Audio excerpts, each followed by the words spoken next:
सकते, one by one team आ रही है यार, लाइक शेयर बनता है, जोड़िए, ऐसे काम नहीं चलेगा। आपके लिए फटाफट फटाफट संतोष सर आएंगे, क्वेश्चन संतोष सर लेके आ रहे हैं मैथ का एक।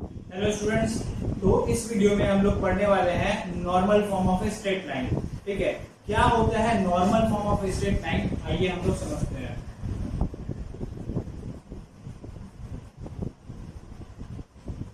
सपोज करो कि एक स्ट्रेट लाइन है, ठीक है, और ओरिजिन से उस लाइन पे एक परपेंडिकुलर ड्रॉप करते हैं, और ये जो परपेंडिकुलर हम लोग ड्रॉप कर रहे हैं इस लाइन पे, ये लाइन है, मान लेते हैं वो लाइन स्मॉल एल है, ठीक है, तो ओरिजिन से इस पे हम लोग एक परपेंडिकुलर ड्रॉप किए, और जो परपेंडिकुलर डिस्टेंस है मान लेते हैं वो डिस्टेंस p है यहाँ पे, ठीक है, स्मॉल p, और ये जो परपेंडिकुलर हम लोग ड्रॉप किए इस लाइन पे, ये perpendicular positive direction of x axis के साथ सपोज करो अल्फा एंगल बनाता है। कौन अल्फा एंगल बना रहा है? ये जो परपेंडिकुलर ओरिजिन से हम लोग इस लाइन के ऊपर ड्रॉप किए हैं वो परपेंडिकुलर लाइन, ये परपेंडिकुलर एक्स एक्सिस के पॉजिटिव डायरेक्शन के साथ अल्फा एंगल बनाता है। तो इस लाइन का इक्वेशन होगा x cos alpha plus y sin alpha equals to p। ठीक है, यहाँ पे अल्फा क्या है? Alpha is the angle that the perpendicular makes with the positive direction of x axis, और यहाँ पे p क्या है? p is the perpendicular distance from origin to the line. ठीक है, एक जो स्ट्रेट लाइन का नॉर्मल फॉर्म है ये कहाँ से आया, हम लोग उसके बारे में थोड़ा समझते हैं। ठीक है, मान लेते हैं ये पॉइंट a, 0 है, ठीक है, तो दैट मींस यहाँ से लेकर क्या तक जो डिस्टेंस हो गया वो a हो गया। तो फिर यहाँ पे हम लोग देख सकते हैं कि अगर इस एंगल को हम लोग कंसीडर कर रहे हैं तो ये बेस हो गया और ये हाइपोटेनस हो गया, तो p by a will be equal to cos alpha, ठीक है ना, और यहाँ से हम लोग को a का जो वैल्यू आएगा क्या आएगा? p by cos alpha. ठीक है, सिमिलरली अगर ये वाले पॉइंट को हम लोग 0, b मान लेते हैं तो ये वाला जो डिस्टेंस है ये b हो जाएगा। ठीक है, तो यहाँ से हम लोग को मिलेगा p is equal to p by sine alpha, और अब हम लोग यहाँ पे इंटरसेप्ट फॉर्म अगर यूज करें तो x बाई a मतलब x by p divide by cos alpha plus y divide by p by sine alpha equals to 1। तो यहाँ से हम लोग को ये वाला जो इक्वेशन है वो मिल जाएगा। ठीक है, तो ये काफी सिंपल था। अब इस पे किस तरह से सम्स पूछा जाता है हम लोग उसके बारे में थोड़ा सा यहाँ पे समझते हैं। ठीक है, तो एग्जाम्पल हम लोग यहाँ पे एक समझते हैं, क्योंकि एग्जाम्पल को अगर नहीं समझेंगे तो समझ में नहीं आएगा कि क्वेश्चन कैसे करना है। ठीक है, तो यहाँ पे सबसे पहले क्वेश्चन को पढ़ते हैं। क्या बोल रहे हैं क्वेश्चन में? Find the equation of line whose perpendicular distance from origin two units. ठीक है, and the perpendicular distance makes 45 degree with the positive x axis, with the positive x axis। तो सबसे पहले यहाँ पे perpendicular distance और ये perpendicular distance makes 45 degree with positive x axis, ये सब बात देख करके समझ में आ जा रहा है कि हम लोग को यहाँ पे नॉर्मल फॉर्म यूज करना है। ठीक है, और नॉर्मल फॉर्म में होता क्या है? x cos alpha plus y sin alpha equals to p। तो क्वेश्चन को पढ़ते ही समझ में आ जा रहा है कि जो p का वैल्यू है वो 2 है। ठीक है, इसमें तो कोई भी डाउट नहीं है, और यहाँ पे जो अल्फा है perpendicular distance makes 45 degree with positive x axis, मतलब अल्फा का वैल्यू 45 है। तो सिंपली इसमें p और अल्फा का वैल्यू पुट कर देना है, तो आएगा x cos 45 plus y sin 45 equals to 2। अब यहाँ पे cos 45 का वैल्यू 1/√2 और sin 45 का वैल्यू भी 1/√2 पुट करेंगे तो अल्टीमेटली आएगा x + y = 2√2। ठीक है, ये हो गया स्ट्रेट लाइन का इक्वेशन। लेकिन एग्जाम में इतना इजी तो क्वेश्चन पूछने वाला है नहीं कि p दे दिया, अल्फा दे दिया और पुट करके निकाल लो। थोड़ा सा तो अलग टाइप का क्वेश्चन आएगा। ठीक है, तो हम लोग और थोड़ा सा डिफरेंट टाइप के क्वेश्चंस को करते हैं यहाँ पे। तो स्टूडेंट्स यहाँ पे एक न्यू क्वेश्चन, यहाँ पे क्या बोल रहा है? Find the equation of line whose distance from origin is 3 units, मतलब p का वैल्यू 3 यूनिट्स।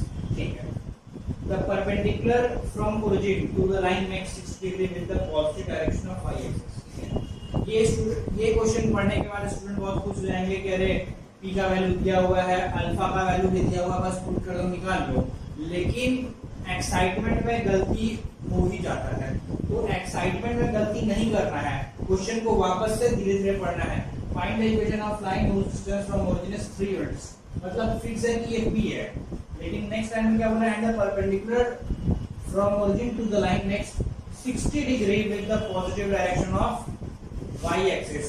हम लोग को जो नॉर्मल फॉर्म में अल्फा का वैल्यू होता है वो क्या पता है कि वो क्या होता है, वो होता है angle that the perpendicular distance makes with the positive direction of x axis, but यहाँ पे क्या दिया हुआ है, y एक्सिस।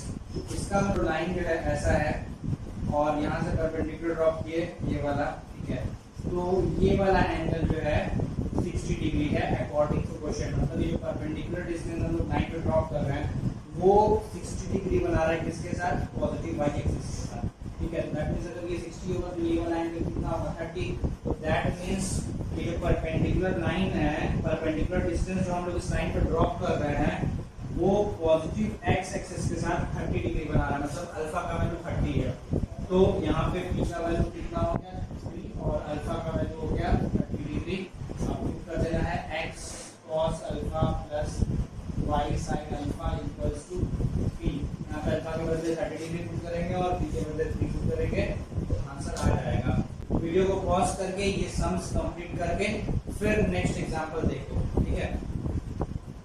तो स्टूडेंट्स यहाँ पे एक डिफरेंट टाइप का एग्जांपल है, क्या लिखा हुआ है, find the equation of line upon which the length of perpendicular is 4 units.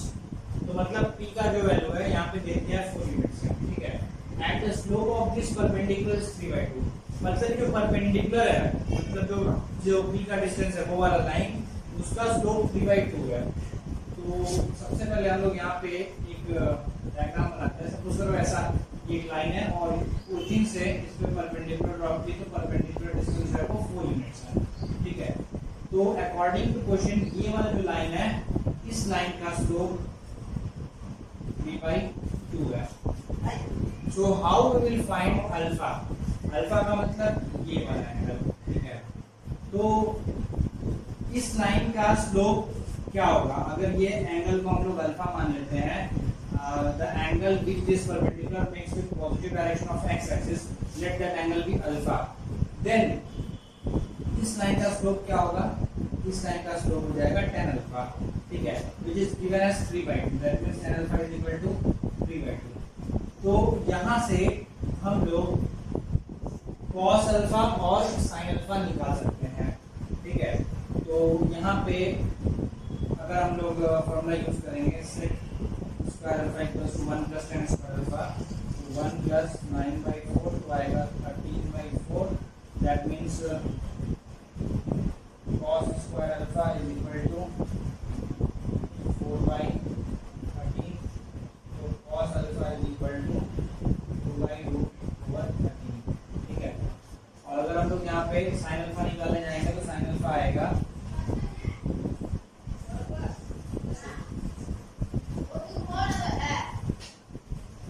sin alpha आएगा 3/√13, ठीक है।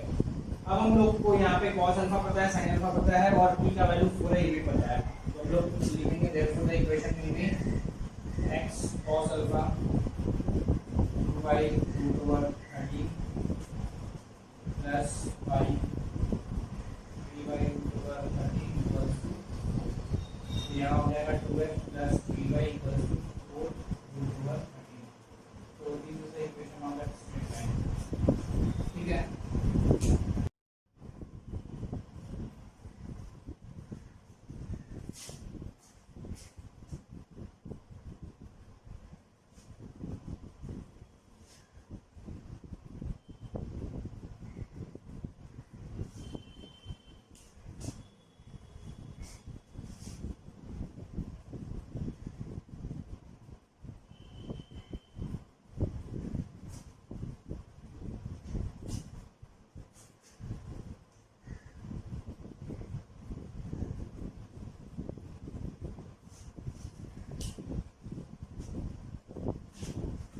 तो स्टूडेंट्स अब हम लोग समझेंगे किस तरह से किसी भी इक्वेशन ऑफ स्ट्रेट लाइन को हम लोग कैसे नॉर्मल फॉर्म में चेंज कर सकते हैं। अगर हम लोगों को स्टैंडर्ड फॉर्म में दिया है किसी स्ट्रेट लाइन का इक्वेशन, तो हम लोग उसको कैसे नॉर्मल फॉर्म में चेंज करेंगे, अब हम लोग देखने वाले हैं।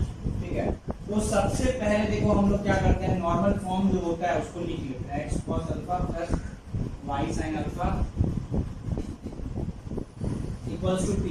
यहाँ पे p क्या है, p है एक डिस्टेंस, ओरिजिन से जो डिस्टेंस उस लाइन पे बनाएंगे वो है p। तो डिस्टेंस कभी निगेटिव में नहीं होगा,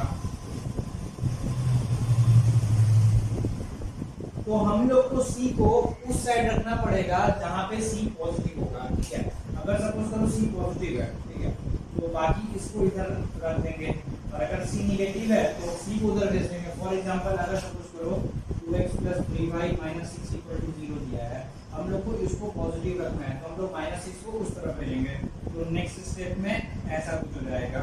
ठीक है, और अगर मान लो 2x + 3y + 6 दिया होता, तो हम लोग इसको यहीं पे रखते, इन दोनों को उस तरफ लेके जाते, तो -2x - 3y = 6 कुछ इस तरह का होगा। तो क्लियरली समझ में आ रहा है कि अगर c, हम लोग को जो c है उस साइड में रखना है जहां पे वो पॉजिटिव हो। ठीक है ना, मतलब c वाला पार्ट पॉजिटिव होना चाहिए। ठीक है, उसके बाद हम लोग क्या करेंगे, जैसे मान लो यहाँ पे c है, तो सपोज करो -ax - by = c ऐसा ही। अब हम लोग यहाँ पे लेफ्ट हैंड साइड और राइट हैंड साइड में डिवाइड करेंगे बाय √a² + b² से। ठीक है ना, हम लोग क्यों ऐसा कर रहे हैं, वाई दिस कोलावेरी हम लोग आगे समझेंगे। ठीक है, तो यहाँ पे डिवाइड जब हम लोग इससे करेंगे तो ये इक्वेशन कैसा हो जाएगा, -a/√a² + b/,